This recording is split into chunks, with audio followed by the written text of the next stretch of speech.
되던 날 갈릴리 가나에 혼례가 있어 예수의 어머니도 거기 계시고 예수와 그 제자들도 혼례의 청함을 받았더니 포도주가 떨어진지라 예수의 어머니가 예수에게 이르시되 저들에게 포도주가 없다 하니 예수께서 이르시되 여자여 나와 무슨 상관이 있나이까 내 때가 아직 이르지 아니하였나이다. 그의 어머니가 하인들에게 이르되 너희에게 무슨 말씀을 하시든지 그대로 하라 한다. 아멘. 네, 결핍의 인생. 오늘은 추수감사 준비 주일입니다. 다음 주가 추수감사입니다. 라고 알리기 위한 주일이기도 합니다. 그래서 좀 추수감사에 대한 이야기 시작하면서 잠시 잠하고 넘어가야 될 것 같아요. 여러분 감사라는 말을 모르는 사람은 없어요. 그리고 항상 감사하며 살지요. 그런데 이 추수감사가 되면 우리가 착각하는 게 하나 있는데 기브앤테이크 정도로만 생각합니다. 하나님이 주셨으니까 내가 뭐 은혜를 갖다 받았으니까 내가 어떤 축복을 받았으니까 거기에 대해서 감사하는 조건으로 헌금하는 날 뭐 이 정도로 생각한다는 거죠. 그러나 사실 우리 평생을 감사하며 사는 거예요. 그 평생 감사하는 날 중에 특별히 하루를 정해 놓았을 뿐이지 항상 그날만이 추수감사가 아니라 매주 매일 매 순간마다 하나님 앞에 감사의 조건이 넘치는 줄로 믿습니다. 여러분 야다 토다라고 히브리 말로 말하는 이 감사라는 단어의 뜻은 안다는 겁니다. 알아야 감사하죠. 뭘 알아야 합니까? 우리가 죄인이라는 사실을 깨닫는 겁니다. 그리고 그러나 하나님께서 우리의 모든 죄를 사하셨다는 것도 깨닫는 것입니다. 그리고 또한 하나님께서 우리에게 그 크신 하나님의 그 놀라운 은혜, 신령한 은혜를 넘치도록 날마다 우리에게 부어주신다는 것도 깨닫고 아는 것입니다. 그러면 찬송할 수밖에 없고 그러면 감사할 수밖에 없는 줄로 믿습니다. 그래서 우리가 성경에 보면 데살로니가서에도 보면은 범사에 감사하라 그랬습니다. 슬플 때도 감사해야 된다는 거죠. 오늘 결핍의 인생이라고 말씀을 정했는데 결핍의 순간에도 감사할 수 있어야 하는 것입니다. 즉 주님께서 나를 창조하시고 나를 구속하신 그 역사 그것으로 우리는 감사의 조건이 넘치는 줄로 믿습니다. 날마다 감사하며 삽시다. 특별히 그래서 감사를 잊지 않기 위해서 기억하기 위해서 다음 주에 우리가 추수감사 주일로 모입니다. 한 주간 동안 여러분 하나님 앞에 감사의 조건을 한 번쯤 되새기시면서 다음 주에 나오신다면 여러분 풍성한 은혜의 감사가 넘치는 복된 날이 될 줄로 믿습니다. 자, 오늘 하나님의 말씀 결핍의 인생이라고 오늘 말씀의 제목을 정해 놓았습니다. 요새 이야기 아니고 예전부터 나오던 맞의 개그일 수도 있는데 당황이라는 말하고 황당이라는 말의 차이를 아십니까? 당황이라는 말과 황당이라는 말의 차이. 당황은 어떤 말이냐면 어떤 사람이 급하게 배변이 마려서 어디 갈 데가 없어서 어느 차 뒤에 몰래 숨어서 배변 일을 보고 있는데 갑자기 차가 시동이 부릉거리더니 나 있는 쪽으로 차가 뒤로 빽 할 때입니다. 그때를 당황스럽다고 말하고요.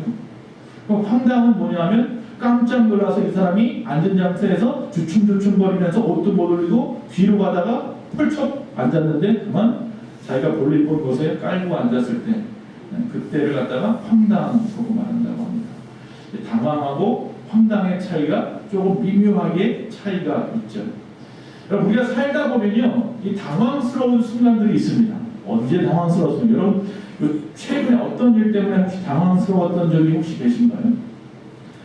우리 성경에 보면 이 당황스러운 이유들을 여러 가지 이야기하는데 그 중에 특별히 내가 생각했던 대로 안 됐을 때, 내가 보니까 저렇게 될 것 같아. 그랬는데 그렇게 안 되는 순간이 있기도 하고요. 또 아니면 내 소원이 있어요. 깜찍한 소망이 있었는데 그 소망이 이루어지지 않을 때도 있고요. 또 아니면 너무 무기력해서, 즉 내가 알지만 어쩔 수 없이 당하는 경우도 있습니다. 이럴 때 우리가 당황한다고 하죠. 오늘 본문 말씀은요, 우리가 너무나 잘 아는 말씀입니다. 가나의 혼인잔치입니다. 다시 말하면 예수님께서 처음으로 이 땅에서 공생애라고 하는 것, 제자들을 세우고 이제 구속의 사건, 십자가를 향하여 달려나가시는 그 사건의 첫 번째 기적이 바로 이 가나에서 있었던 혼인잔치에서 물이 변하여 뭐가 되었다? 포도주가 된 사건입니다.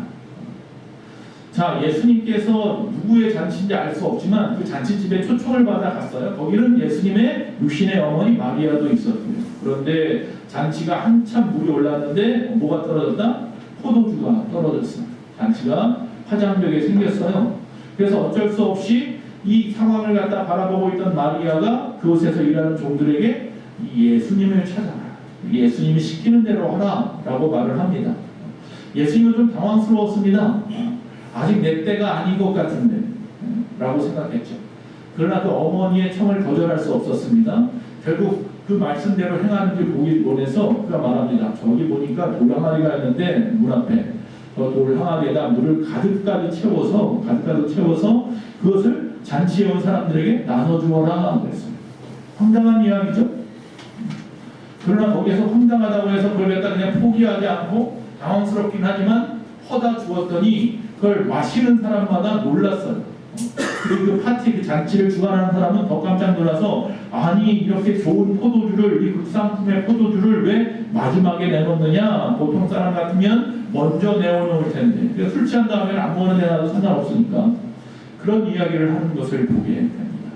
여러분, 물이 변하여 포도주가 되는 이 사건 속에서 우리가 몇 가지 좀 생각해 보려고 하는 것입니다. 오늘 말씀은 분명히 혼인잔치라고 말씀을 드렸어요. 유대인들은요, 혼인잔치를 할 때 먼저 신부집에 가요. 신부집에 신랑 측에서 와서 지참금을 먼저 주고요. 그리고 난 다음에 일주일 동안 잔치를 벌여요. 일주일 동안 잔치를 벌이고 마지막 날 신랑이 신부에게 포도주를 전달해요. 그럼 그 포도주를 신부가 받아 마시면 뭐가 되는 거예요? 성혼이 되는 거예요. 근데 이 뭐가 떨어졌어요? 마지막에 포도주가 떨어졌어요. 결국 이 결혼식이 그냥 이대로 끝나버리는 상황일 수도 있어요. 물론 이건 의례적인 행사이기 때문에 포도주가 떨어졌으니까 그냥 넘어갑시다 뭐 이럴 수도 있겠지만 어쨌든지 간에 굉장히 당황스러운 일이 벌어진 것은 맞아요. 자, 여러분, 포도주가 떨어졌다라는 것에 키포인트를 좀 맞추어서 오늘 말씀의 제목이 뭐라고요? 결핍의 인생이라고 정했습니다. 포도주가 떨어지는 이유가 어떤 일 때문에 이런 잔치에서 떨어질까요? 첫째는 아마 이 포도주가 이 정도면 되겠지라고 하는 생각 때문에 자신만만했던 것 같아요. 자신이 머리로 생각하고 계획하고 계산기를 두드려 보니까 몇 사람 정도 초청되었으니까 그 사람들이 일주일 동안 먹고 마시면 이 정도면 되겠지라고 생각했던 것 같았는데 그 뜻대로 되지 않았던 거죠. 즉 자기가 준비한 대로 되지 않았던 거예요. 아무리 우리가 인간들이요 치밀하게 준비를 하여도 항상 안 되는 일들이 많이 있습니다. 그래서 그 자신만만한 사람들도요 나이가 들어가면서 보험도 들고 노후 준비도 하는 것 같아요. 연금도 들고 말이죠. 또 한 가지 이유는 뭐냐면 충분하게 준비할 만한 여력이 없을 때도 있지요. 앞에 첫 번째 경우는 내가 많은 것을 가지고 있는 물질이 부족함이 없는데도 불구하고 계산 잘못해가지고 떨어지는 경우도 있겠지만 또 하나는 능력이 거기까지여서 더 이상 준비할 수 없어서 어쩔 수 없이 떨어져야만 하는 상황도 있을 겁니다. 마음대로 쓸 수 있다. 나는 부족함이 없어. 라고 말하는 사람들이 우리 주변에 물론 있습니다. 몇몇 우리가 생각하는 그 재벌들을 생각한다면 그 사람들이야 무슨 파티를 갖다 어디서 하든지 간에 부족함이 없겠지 라고 생각하는 사람도 있겠지만 사실은 이 땅에 살아가는 수많은 사람들 중에 몇몇 아주 극소수이고요. 모든 사람들은 아니 그 사람들조차도 항상 우리 안에 뭐가 어떤 마음이 있느냐면 결핍의 마음이 있어요. 부족함에 대한 이야기죠. 즉 사람들은 다 각자마다의 어려움, 문제, 결핍이라는 것이 있다라는 거예요. 여러분은 어떤 결핍의 문제를 가지고 있습니까? 이게 우리 인생의 비극이라고 하면 비극일 수도 있겠죠. 그래서 성경 말고 제가 사전도 찾아보고 또 이제 핸드폰도 두들겨봤어요. 결핍이라고 한번 쳐봤어요. 그래서 결핍의 종류가 굉장히 많더라고요. 뭐 우리가 쉽게 알 수 있는 유체적인 부분들에 있어서 뭐 영양 결핍 같은 경우도 있어요. 뭐 건강의 결핍도 있고 물질의 결핍도 있죠. 정신적인 결핍도 있어요. 또 애정의 결핍도 있어요. 또 주의력 결핍, 뭐 면역력 결핍, 뭐 이런 결핍이라는 것이 굉장히 많이 있더라고요. 즉 다시 말하면 우리가 이 물질적인 것들, 육체적인 것들, 정신적인 것들도 결핍이 있어요. 그런데 교회 안에서도 우리의 신앙의 결핍이 있어요. 기도의 결핍이 있고요. 예배의 결핍이 있어요. 사랑의 결핍이 있고요. 믿음의 결핍이 있어요. 여러분 나 자신을 너무나 잘 알아요. 스스로를 너무나 잘 알아서 나는 지금 어떤 결핍의 상태인지 알아요. 그러면 해결을 해야 될 거 아니에요. 오늘 말씀해 보니까 포도주가 모자라요. 즉 잔치에서 가장 중요한 사건, 마지막 클라이막스 때 써야 할 그 포도주가 다 떨어져 버렸어요. 그 결핍. 우리가 이 결핍이라는 문제를 경험해 보지 않은 사람은 아무도 없습니다. 지금도 이 순간에 여기 나와 앉아 계시지만 여러분 중에는 어떤 결핍의 문제 때문에 마음 아파하고 근심하고 초조해하고 어려워하는 분들이 분명히 있어요. 자, 내 자신의 결핍이 무엇입니까? 여러분, 내가 무엇이 결핍한지를 아는 것도 은혜입니다.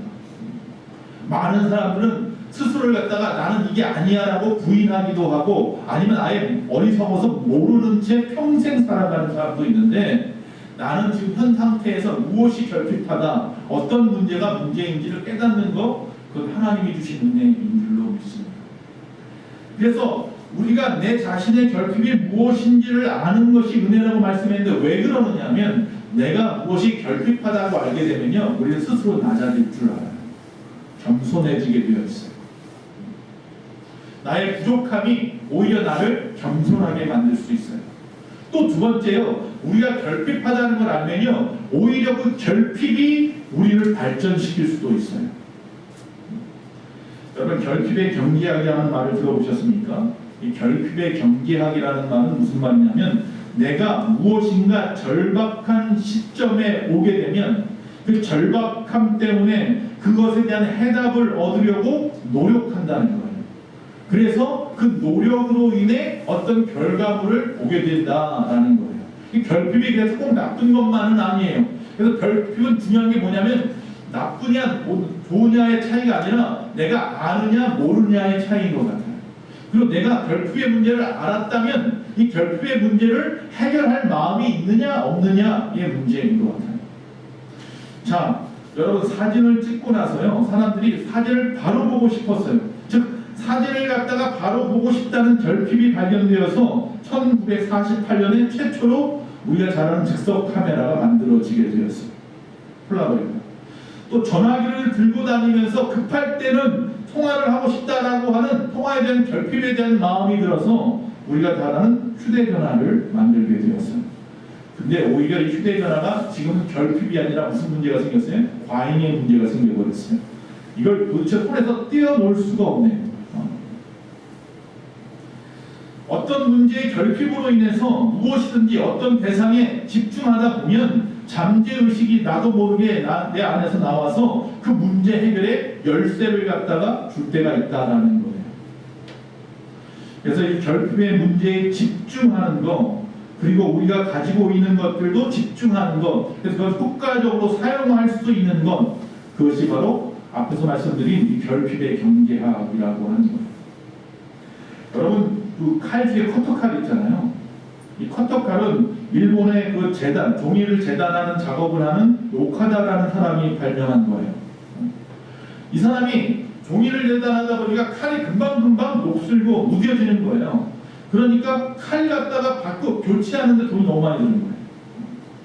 너무 마음이 아팠어요. 돈이 너무 많이 든다. 또 매번 쓰다가 무뎌지니까 또 갈아야 되고 귀찮잖아요.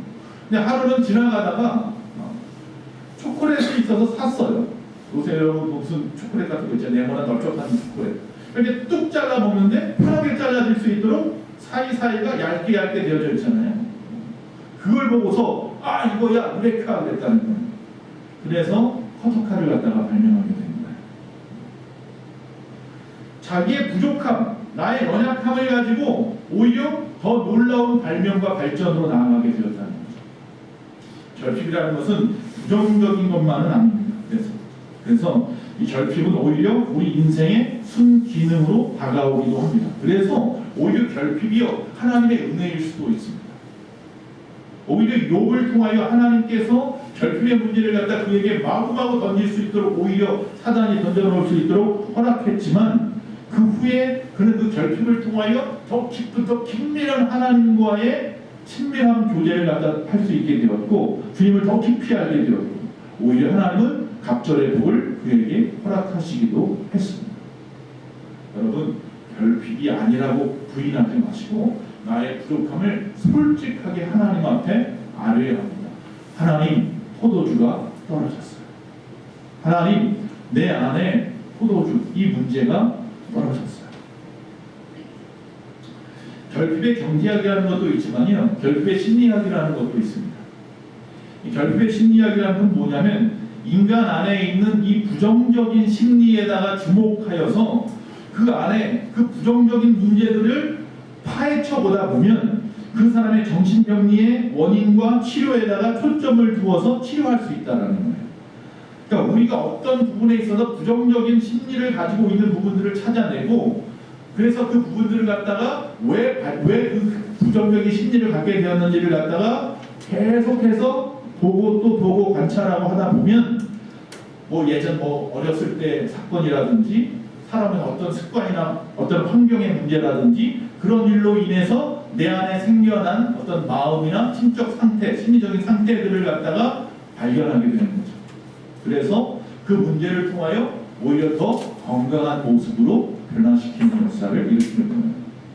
근데 결핍이라는 것이 그래서 절대 나쁜 것은 아니에요. 우리 주변에 보면 이 주의 결핍인 사람들이 있어요. 뭐 과잉행동 장애라고도 말합니다. ADHD 뭐 이러죠.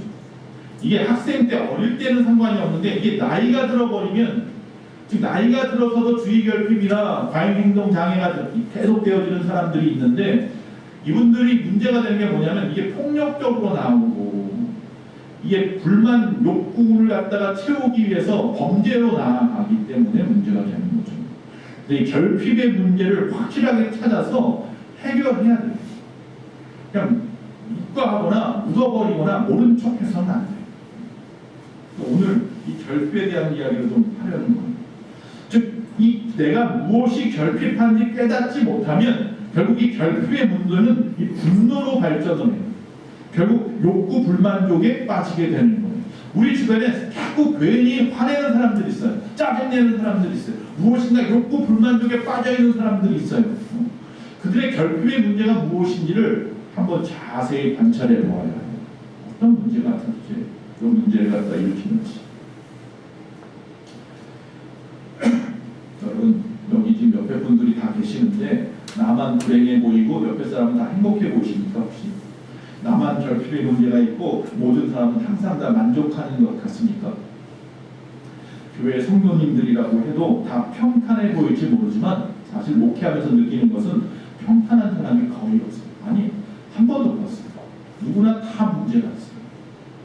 계속 웃고 다니시는 분조차도 보면 오히려 그 웃음이 가장, 다시 말하면 가면일 수도 있어요. 누구나 말 못할 어려움이 있고 결핍을 가지고 있다는 거예요. 남에게 말하기 창피하기 때문입니다. 그래서 즉 다시 말하면 결핍의 문제가 없는 사람은 없고요. 단지 그 결핍의 문제를 가진 신앙 좋은 사람이 있고 그 결핍의 문제를 가지고 있는 신앙이 조금 부족한 사람이 있는 것 차이입니다. 그래서 신앙이 좀 부족하거나 안 좋은 사람은요, 자신이 어려울 때가 오면 하나님 앞에서 해결하려고 하지 못하고 스스로 해결하려고 하지 못하고 주변에 잘 이겨내고 평안하게 살려고 노력하는 사람들을 바라보면서 괜히 시기 질투하고 그러면서 그들에게 오히려 공격성을 가지고 대하는 사람들이 있어요. 심리학에서는 이를 투사라고 말합니다. 다른 사람에게 문제의 원인을 갖다 돌리는 일이죠. 성경에 보면 누가 그랬어요? 제일 먼저 나와요. 창세기 제일 첫 장에 나와요. 첫 장에, 두 번째 장에. 창조하신 다음에 아담과 하와를 창조해 놨더니만 아담과 하와가 하는 일이에요. 너 왜 사과 갖다 먹었어? 당신이 나에게 허락하신 저 여자잖아요. 하와에게 너 왜 사과 갖다 먹었어? 저 뱀이 꼬셔서. 끊임없이 남에게 그 원인을 돌려요.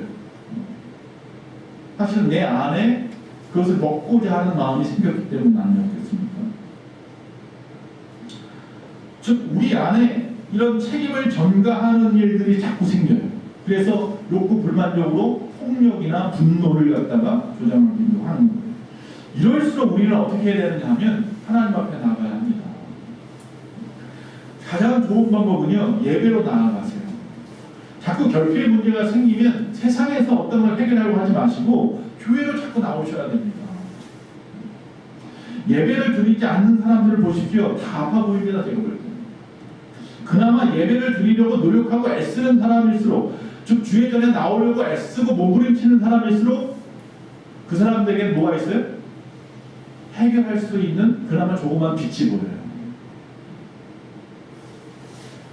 결국 그런 분들, 교회 나오고 예배로 나오는 사람일수록 그런 분들은 오히려 그 문제, 그 아픔의 문제를 가지고 하나님 앞에 몸부림치고 결국 그 문제를 해결 안 받고, 그래서 오히려 자신이 나와 같은 어려움에 있었던 많은 사람들을 위로할 수 있는 위로자가 되는, 그래서 그들에게는 오히려 그 결핍이 하나님의 일을 위하여 쓰임받을 수 있는 축복의 도구로 사용되기도 하는 경우도 있어요. 그러니까 우리가 간증을 많이 들어보면 다 결핍의 문제, 각자의 결핍의 종류만 다를 뿐이지 자신의 결핍 때문에 오히려 주님을 만나게 되었고 주님 안에서 그 문제가 해결함을 받아서 내가 오히려 지금 이 많은 사람, 나와 같은 아픔 가운데 있는 사람들 앞에서 간증하고 그들을 만나 위로할 수 있게 되었습니다 라고 하는 것이 대부분의 간증이잖아요. 여기는 여러분도 그렇게 할 수 있습니다. 할렐루야. 지금 남모를 결핍 가운데 이 문제 때문에 너무 힘들어 숨막혀 있는 분들조차도 이 시간 여러분에게 말씀드립니다. 주님 앞에 나오셨으니 감사하고요. 이 시간 주님을 만나신다면 여러분 물이 포도주가 될 수 있습니다. 결핍의 문제가 해결될 수 있습니다. 하나님이 해결할 때는요 최상급으로 해결해 주실 것입니다. 이전에 그 어떤 포도주보다 최상급의 포도주가 그들에게 쏟아져 넘쳤습니다. 할렐루야. 잘 오셨습니다. 옆 사람에게 잘 오셨습니다. 잘 오셨습니다. 할렐루야. 그래서 첫 번째 이 결핍의 문제의 메시지는 뭐냐면, 오늘 말씀 메시지는 예수님 앞에 나가면 됩니다. 할렐루야. 첫 번째 뭐라고요? 예수님 앞에 나가면 됩니다. 자, 3절 말씀을 좀 읽어보도록 하겠습니다. 3절에 보면요, 포도주가 떨어진지라 예수의 어머니가 예수에게 이르되 저들에게 포도주가 없다 하니, 이렇게 되어 있습니다. 자, 여기서 좀 이해가 안 되는 게 하나 있어요. 지금 이 결혼잔치의 주인공은 어머니가 아니에요. 예수님의 어머니가 아니에요. 그렇죠? 예수님의 어머니도 초청받아 온 거예요. 그런데 갑자기 예수님에게 나아가서 그에게 포도주가 없다라고 이르는 겁니다. 어머니가. 왜 그 어머니가 좀 여기 보면 알 수 있는 게, 아, 이 여성이, 이 어머니 마리아가 굉장히 적극적인 사람이구나, 이런 것들을 우리가 좀 파악이 되는 것 같아요. 그렇죠? 자, 예수님께 나아갔다라고 말하고 있어요. 어머니는 이미 예수님이 이 땅에 태어날 때부터, 자기 뱃속에서 태어날 때부터 항상 머릿속에 유념하고 있는 게 있었어요. 이 아이는 하나님이 주신 아이지. 맞아, 가브리엘 천사가 나에게 와서 메시아, 그리스도가 너를 통하여 잉태에 낳을 것이라 말씀했고 그 말씀대로 낳은 아이야. 그래서 항상 예의주시했단 말이에요. 주변 사람들은 그를 갖다가 잘못하면 혼도 내고 뭐 하더라도 항상 그 마리아 입장에서는 이 아이가 내 아들이지만 하나님께 선악하신 아들, 남자를 모르는 아들, 그래서 더 신경 쓰였을지도 몰라요. 어쨌든 예수님 앞에 나아갔습니다. 여러분, 다시 말씀드립니다. 예수님 앞에 나아가야만 변화가 일어납니다. 여러분, 삶의 변화를 원하신다면 주님 앞에 나아가십시오. 문제의 해결을 원하신다면 주님 앞에 나아가십시오. 그래야 맹물 같은 일들이 포도주 같은 놀라운 기적으로 변화되는 겁니다. 우리의 인생이 잔치 같은 인생이라 할지라도 늘 결핍의 인생인데, 그 결핍, 즉 맹물 같은 가치 없는 인간들이, 즉 무기력하고 무가치하고 무능했던 우리가 주님을 만남으로 말미암아서 가치 있고 의미 있고 능력 있는 나로 변화될 수 있다는 사실을 믿으시기 바랍니다. 여러분, 그 예는 성경에 무궁무진합니다. 예수님의 제자들을 보십시오. 그들은 예수님을 만나기 전까지는 가난하고 무식하고 소외받던 이 갈릴리 바닷가 어부들이었어요, 대부분. 근데 그들이 예수님을 만남으로 2000년이 지난 지금도 그들의 이름을 우리가 알고 있단 말이죠. 여러분, 수많은 병자들이 예수님에게 나아갔습니다. 예수님에게 나아온 병자들은 나음을 입었습니다. 그의 정신적인 질병도 육체적인 질병조차도 다 나음을 입었는 줄로 믿습니다. 죄 많은 여인들도 주님 앞에 나아왔습니다. 가늠한 여인이 고침을 받을 뿐만 아니라 그 문제를 해결받을 뿐만 아니라 구원까지 받았습니다. 또 사마리아 성의 여인이 주님을 만남으로 그가 오히려 복음을 전하는 자가 되었습니다. 예수님 앞에 나오면 우리의 결핍의 문제가 해결될 뿐만 아니라 앞에서 말씀드린 것처럼 우리가 주님의 위로자로서의 도구로 축복받는 인생을 살 수도 있다는 사실을 기억하십시오. 주님 앞에 나오는 것부터 시작해야 됩니다. 사도행전 2장 21절에 누구든지 주의 이름을 부르는 자는 뭘 받으리라? 구원을 받으리라. 할렐루야. 즉 우리가 예수님의 이름을 부르는 순간에 그 무력함에 있던 우리가 능력 있는 모습으로 변화되는 줄로 믿습니다. 우리가 예수님 앞으로 나아가는 순간에 정말로 아무 의미 없이 살아가던 우리의 삶에 소망의 빛이 비칠 줄로 믿습니다. 그렇지 못하면 결핍의 문제로 인하여 우리는 평생 원망하며 불평하며 분노 가운데 남들만 힘들게 하면서 스스로 힘들어하면서 살아가는 인생으로 살아갈 수밖에 없습니다. 그 문제가 해결되지 않는 거 아닙니까? 여러분이 가지고 있는 그 문제를 해결하십시오. 즉 우리가 결핍의 문제를 직면할 경우에 우리는 어떤 방법을 택하십니까? 자기의 옳은 소견대로 행합니까? 사사기에 나와있던 사람들처럼 자기가 생각해보니 이렇게 하는 게 맞을 거야, 이렇게 해야지, 뭐 이렇게 할까? 그렇게 사십니까? 아니면 어떤 소위 말하는 상담자나 지인을 통해서 그 문제를 갖다가 조언을 얻으려고만 하십니까? 그들도 나랑 똑같이 어떤 결핍의 문제를 가지고 있는 인생인데 그게 아니죠. 어디 일어나오라? 예수님 앞에 나와야 되는 것입니다. 여러분, 그런데 교회에 나온다고 해서 내가 예수님 앞에 나간다고 해서 우리 눈앞에 그 결핍의 문제가 완전히 확연히 다 해결되거나 뭐 그렇게 만족하게 해결되지는 않죠. 그런 경험을 해보신 분들이 있습니다. 내가 정말 절박한 문제를 이거 땅에 가지고요. 너무 힘들어. 이 문제 때문에 너무 힘들고 불안하고 초조하고 이러다 정말 큰일 나겠다 싶어서 기도원에 들어가요. 그리고 하나님을 붙잡고 3일씩 며칠씩 금식하면서 열심히 기도하고 그리고 내려왔어요. 내려왔더니 어떻게 해요? 그 문제가 해결됐어요? 해결이 안 됐을 수도 있어요. 올라갈 때 똑같이 내려와서 그 문제가 그대로 남아있을 수가 있어요. 그런데 뭔가 바뀐 걸 알게 돼요. 뭐가 바뀌었어요? 내가 바뀌었어. 내가. 올라가기 전에 그 불안하고 초조했던 내가 올라갔다가 내려오니까 오히려 그 문제는 그대로 있는데도 불구하고 나는 어떻게 해요? 그대로지 않고 평안해요. 여러분, 기독교는요 양적인 변화가 아니라 질적인 변화를 추구합니다. 그래서 내가 예수님 앞에 나온다고 해서 그 결핍의 문제가 완전히 해소되지는 않을 수 있을지 몰라도 그러나 중요한 것은 내가 변화되면 됩니다. 그러면 그 문제를 갖다가 그전까지 결핍으로 봤지만 오히려 그 문제가 나에게 은혜 덩어리로 보일 수도 있어요. 감사 덩어리로 보일 수도 있어요. 할렐루야. 내가 그것 때문에 주님 앞에 있게 되었으니 내가 그 문제 때문에 그 결핍의 문제로 예수님을 알게 되었고 그 결핍의 문제로 주님 앞에 더 가까이 나아갔다면 그것이 오히려 나에게 복이 될 수 있어요. 착각하면 안 되는 겁니다. 교회들도 착각하는 게 있습니다. 그 교회가 정말로 하나님이 보시기에 큰 교회, 뭐 아니면 인정받는 교회라, 뭐 아니면 하나님께서 원하시는 교회다라는 것을 뭘로 알 수 있어요? 대부분 숫자로 알려고 해요. 성도수로. 그 교회 성도수가 많으면 이 교회는 큰 교회고 하나님이 정말로 칭찬하는 교회라고 착각하는 경우들이 있어요. 주님이 말씀하는 결핍의 문제 해결은 꼭 그렇게 되지는 않아요. 그것이 딱 정비례되지는 않아요. 그렇다고 절대로 반비례도 아니에요. 즉 눈에 보여지는 것만을 해결하려고 교회에 나온다면 이건 나중에 시험 들 수도 있고요. 너무 힘들어서 지쳐버릴 수도 있어요. 그러나 내 자신이 변화되기 위해서 교회에 나오셨다면 잘하셨습니다. 여러분이 이전에는 내가 해결할 수 없었을 것 같은 그 문제들이 주님 안에서 할 수 있다는 믿음으로 변화됐을 겁니다. 내가 그 결핍의 문제를 해결했다는 거예요. 내 안에서. 그게 중요한 거예요. 그래서 우리는 주님 앞에 끊임없이 나와야 돼요. 나와서 어떤 물질적인 것도 물론 해결해 주십니다. 여러분에게 필요하다고 한다면 하나님이 이전보다 더 나은 삶으로 인도하실 겁니다. 그러나 또 물질적인 것이 해결되지 않더라도 내 정신적인 문제를 해결해 주실 수도 있습니다. 아니면 내 영적인 문제를 해결하실 수도 있습니다. 중요한 것은 하나님은 정확하게 아세요. 나는 이 문제를 해결 안 받으면 다 될 것 같으나 하나님은 그 문제 때문에 네가 지금 여기까지 왔다고 말씀할 수가 있어요. 누구한테 그런 말씀을 했어요? 바울에게 그랬죠. 사도 바울에게.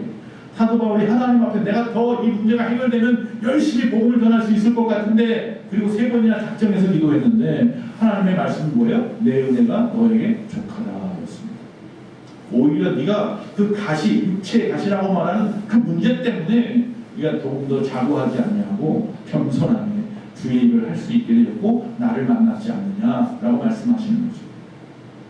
그러니까 결핍의 문제를 해결하는 방법은 하나님의 뜻대로 되어지는 것이 맞습니다. 내 뜻대로 되기를 원합니다가 아닌 줄로 믿습니다. 그것이 응답이 아니에요. 많은 사람들은 내 뜻대로 되어지는 것만이 응답이라고 해서 하나님은 왜 내 기도를 들어주지 않는다라고 착각하는데, 하나님은 끊임없이 우리의 문제를 가지고 우리가 하나님 앞에 나아가기만 하면 언제든지 해결해 주셨습니다. 할렐루야. 즉 조지 뮬러가 5만 번씩 기도의 응답을 받았다고 말하지만, 여기는 저와 여러분 숨쉬는 순간마다 주님을 의지하고 의식하며 살아가는 순간마다 하나님의 그 기도의 응답을 받고 살아가는 줄로 믿습니다. 자, 다시 또 말씀으로 들어와서 두 번째, 자, 예수 앞에 나와야 된다고 했습니다. 그래서 처음보다 나중이 더 좋아진다고 하는 소망을 가지고 살아야 합니다. 내가 주님을 만났으니 이제는 이전보다 더 나은 삶을 살 것이다. 나은 나의 모습으로 변화될 것이다. 라고 하는 소망을 가지셔야 합니다. 10절에 보면은 말하되 사람마다 먼저 좋은 포도주를 내고 취한 후에 낮은 것을 내가늘 너희는 그대는 지금까지 좋은 포도주를 두었도다 하니라. 세상의 논리는 앞서서 말씀드린 것처럼 처음에 좋은 것을 줍니다. 식당 같은 데 개업하면은 뭐 그냥 엄청나게 서비스도 주고 최선을 다해서 음식도 만들고 그러지만 좀 지나면 뭘 잃었다고 그래요? 초심을 잃었다고 하잖아요. 뭐 양도 줄어들고 맛도 좀 이상해진 것 같고 서비스도 엉망이 되어버리고 그런 경우들을 많이 보잖아요. 그러나 하나님의 논리는 그렇지 않습니다. 처음보다 나중에 더 좋아지는 겁니다. 할렐루야. 하나님의 능력이 임하면 점점점 더 좋은 일만 여러분에게 있을 줄로 믿습니다. 그게 하나님의 논리입니다. 즉 예수님의 능력이 임하시는 말입니다. 어제보다 나은 오늘보다 나은 미래가 있음을 소망하시기 바랍니다. 결국 예수님을 믿고 의지하고 나아가다 보면 우리는 세상에서 경험하지 못한 놀라운 하나님의 기적, 이적 경험들, 체험들을 통하여 점점점 성장해가는 나와 내 주변에 삶의 평안함이 들어오는 것들을 보게 될 것입니다. 즉 다시 말하면 이전보다 오히려 생활의 여력이나 이런 형편이 더 나빠졌더라도 오히려 주 안에서 온 가족이 사랑으로 하나 되고 서로 의지하고 그러면서 아름다운 가정을 만들어 가는 가운데 오히려 이전보다 배는 고픈데 마음은 배부른 그런 삶을 살아가는 경우들이 우리 주변에 얼마든지 볼 수 있습니다. 우리 교회 예전에 표어 중에 이런 표어가 있었습니다. 학개서 2장 9절 말씀입니다. 이 성전의 나중 영광이 이전 영광보다 크리라. 만군의 여호와의 말이니라. 내가 이곳에 평강을 주리라. 만군의 여호와의 말이니라. 이스라엘에는 성전이 3번 세워졌습니다. 첫 번째는 우리가 잘 아는 솔로몬의 성전입니다. 다윗이 준비한 것 가지고 솔로몬이 엄청나게 의리의리하게 지어놨습니다. 그러나 뭐가 왔어요? 바벨론이 쳐들어왔습니다. 결국 바벨론의 포로로 잡혀갔습니다. 70년 후에 그들이 다시 돌아왔습니다. 돌아왔더니 그 성전이 다 무너졌습니다. 그 성전을 다시 짓습니다. 그러나 포로에서 돌아와서 뭐가 있겠습니까? 그러니까 초라하게 지었습니다. 자, 그리고 난 다음에 나중에 시간이 지나고 로마가 쳐들어왔습니다. 로마의 식민지 가운데 분봉왕이었던 헤롯 왕이 이 많은 사람들로부터 자기가 신임을 얻기 위해서 그 성전을 갖다 리모델링해서 짓습니다. 이걸 헤롯 성전이라고 말을 하죠. 그 중간에 있었던 스룹바벨 성전은 초라했다고 했습니다. 그러자 그 전에 즉 잡혀갈 때에 어려서 잡혀가서 예전에 어렸을 때에 보았던 솔로몬의 그 엄청난 성전을 보았던 많은 노인들이 돌아와서 웁니다. 예전에 솔로몬의 영광에 아름다운 어마어마한 성전이 있었는데 지금 성전을 보니 너무 초라하구나. 너무 먹었어요. 그때 그 선지자 학개 선지자가 말하는 거예요. 이 성전의 낮은 영광이 이전 영광보다 크리라. 만군의 여호와의 말이냐. 내가 이곳에 평강을 주리라. 만군의 여호와의 말이냐. 그 사이즈는 예전에 솔로몬 성전의 반의 반도 안 되는지 모르겠지만 그러나 이곳에 내가 임하여서 너에게 영광이 넘치게 아니라 이전 영광이 전에 있었던 솔로몬의 영광이 나중 영광, 앞으로 너희가 얻을 그 하나님의 영광보다 작다고 말하는 거예요. 지금 우리의 영광이 더 크다라고 말하고 있는 거예요. 거기에 더 중요한 건 뭐냐면 이곳에 뭘 준다고요? 평강을 주겠다고 약속하는 거예요. 그럼 달라지는 거예요. 보여지는 게 달라져요. 예전에는 100개를 가지고도 부족했던 내가 10개만 가지고도 부자라고 생각될 겁니다. 밖에서 2장 3절에 너희 가운데 남아있는 자 중에서 이 성전의 이전 영광을 본 자가 누구냐? 이제 이것이 너희에게 어떻게 보이느냐? 이것이 너희 눈에 보잘것없지 아니하냐? 그러나 나중 영광이 이전 영광보다 크리라 라고 말씀합니다. 내가 함께 임하는 것, 내가 주님이 나와 함께 하시는 것, 그것 때문에 나는 더 좋은 나로 변화되고 발전하고 나의 모든 상황과 환경은 더 평안한 쪽으로, 더 행복한 쪽으로 나아가게 되어 있습니다. 할렐루야. 그거 믿으시기 바랍니다. 숫자나 사이즈가 아닙니다. 중요한 건 뭐예요? 하나님의 임재 여부입니다. 주님이 나와 함께 하시느냐 하지 않느냐의 문제. 우리가 지금 초라하다고 느끼는 이유는 바로 과거의 나와 지금의 나를 비교하기 때문이거나 주변의 다른 사람과 나를 비교하기 때문이에요. 과거에는 잘 나갔는데 라는 식의 논리로 어떤 외형 중심적인 사람들이 있어요. 왕년에는, 옛날에는. 물론 여기 있는 분들 위해서는 나는 그렇게 안 해요. 나는 안 그런 사람이에요. 나는 뭐 현재에 충실한 사람이에요. 라고 말하는 사람도 있겠지만 저도 사실 이 말씀을 준비하다가요. 하나 회개했어요. 뭘 회개했냐면 사실 이게 귀찮아서 게으름 때문인데 나는 절대 왕년에 안 합니다 라고 말하는데 제가 제 핸드폰에 뭐라고 그래요? 첫 표지에 나와 있는 사진이 뭔가 봤더니 10년 전에 찍은 사진이더라고요. 젊을 때 찍은 사진을 아직까지 올려놓고 있더라고요. 그걸 보면서 나도 왕년에 그러고 있구나 라는 생각이 들더라고요. 근데 사실은 바꿀 수 있는데 사진 찍어서 올리고 막 이렇게 귀찮아 안 하는 것뿐이지. 어쨌든 간에 우리 주변에 보면 이처럼 끊임없이 외형 중심적인 삶을 살아가는 사람들이 있다는 거예요. 그런 사람들은요 아무리 좋은 데 있어도 항상 초라하게 느끼고 항상 배고파요. 100개 필요해서 100개 주면요 안 배고플 것 같죠? 100개 주면 또 200개가 원하고 싶고 300개가 또 갖고 싶어지는 거예요. 지금에 만족할 줄 몰라요. 외형 중심적인 사람들이죠. 그러나 중요한 것은 뭐냐면 주님이 함께 하시는 것이 중요해요. 주의 영광이 크면 그게 큰 거예요. 할렐루야. 모세를 보십시오. 모세가 40세 때는 뭐였습니까? 왕자였습니다. 40세까지는. 80세까지는 뭐였습니까? 목동이었죠. 목동. 그 80세에서 120세까지는 자기 민족을 이끌고 나온 지도자였습니다. 그의 삶은 끊임없이 변화됐어요. 우리가 상상할 수 없이 막 급변하는 인생이었습니다. 그러나 그에게 있어서 중요한 마지막 120세가 되었을 때 가장 큰 영광을 얻었더라. 그 얼굴을 사람들이 바라보지도 못할 만큼 빛났어요. 그 이유는 뭐냐면 오히려 내가 왕자로 있다가 왕위를 계승받거나 아니면 그 왕자로서 평생 살아가면서 누렸을 그 얼굴에 소위 말하면 세상이 말로 때깔 좋은 얼굴이 아니더라도 오히려 40년 동안 광야에서 이리 헤매고 저리 헤매면서 온몸에 굴곡진 인생의 모습을 다 드러낸 주름진 시커먼 얼굴의 나의 모습일지라도 세상 사람들이 바라볼 때 오히려 그 안에 하나님의 영광 때문에 영광스러운 모습을 발견합니다. 그 인생이 초라할 리가 없습니다. 여러분의 인생은 점점점 나아질 것입니다. 하나님이 더욱더 여러분들을 갖다가 지금보다 나은 나로 변화시켜 가실 것입니다. 자, 세 번째, 문제를 푸는 마리아의 삶과 같은 삶을 살아야 합니다. 문제를 풀려고 노력해야 된다는 이야기입니다. 5절에 보니까 그의 어머니가 하인들에게 이르되 너에게 무슨 말을 하시든지 그대로 하라. 절대로 순종해라. 앞에서 말씀드렸습니다. 마리아는 적극적인 여성인 것 같다고요. 좋은 말로 적극적인 여성이고 요새 말로 말하면 오지랖이 넓은 거죠. 사실 남의 잔치에 그 감나라 배나라 해. 근데 사실은 이게 오지랖이 넓어서가 아니에요. 제가 생각할 때는 이 오지랖이 넓어서 남의 잔치에 가서 뭐 이게 어떻게 해라 그게 아니라 방법을 알기 때문이에요. 이 문제의 해결법을 정확하게 알고 있는데 이걸 가지고 모른 척 할 수는 없단 말이죠. 그 잔치를 성공적으로 끝내야 되잖아요. 어쨌든 간에. 그게 내 집 일이 아니더라고. 여러분, 방법을 아는 사람들은 주도적으로 살 수밖에 없습니다. 여러분, 해결의 방법, 열쇠 키가 무엇인지 아는 사람들은 그걸 나만 숨겨놓고 고이고이 나만 사용하지 않습니다. 특히 교회 안에서는.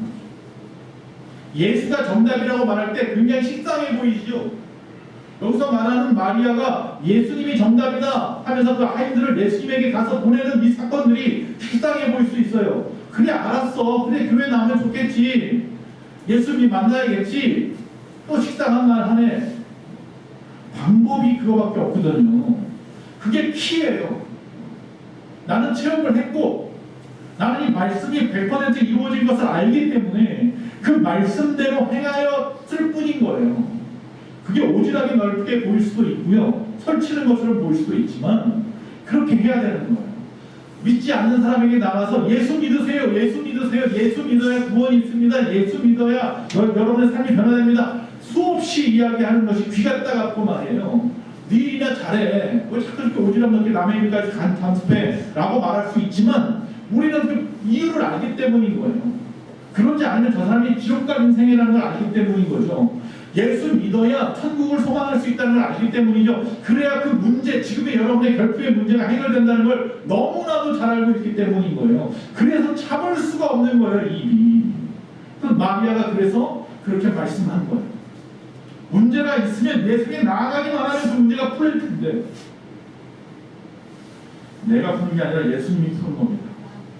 여러분, 수능이 며칠 안 남았지만 공부 잘하는 학생하고 공부 못하는 학생의 특징이 뭔지 아십니까? 공부 잘하는 학생은 선생님을 괴롭힙니다. 왜? 수업 시간 다 끝났는데 쫓아다니면서 졸졸졸 이것도 물어보고 저것도 물어보고 질문 끝날 때 이제 마지막으로 질문이 있어서 꼭 손들어가지고 질문해서 사람들한테 욕먹고 손가락이 나와요. 그 친구들이 오히려 더 공부 잘합니다.